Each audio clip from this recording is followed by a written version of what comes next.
আমাদের নেকাবী বোনেরা সর্বোচ্চ ভোট পেয়ে জাকসুতে নির্বাচিত হয়েছে। আমাদেরকে বলা হতো যে যত যাই করো মহিলাদের ভোট তো তোমরা পাবে না। আল্লাহ রাব্বুল আলামিন সেই প্রশ্নের উত্তর দিয়ে দিয়েছেন জাকসুতে।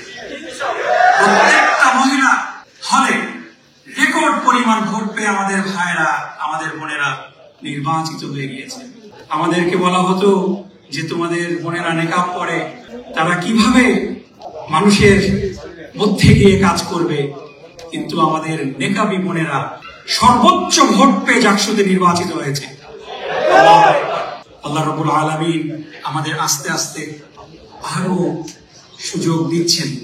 এই মুহূর্তে আমাদের আত্মবিশ্বাসে বলীয়ান হতে হবে, কিন্তু আমাদের মধ্যে কোন রকম অ্যারোগেন্স আসবে না।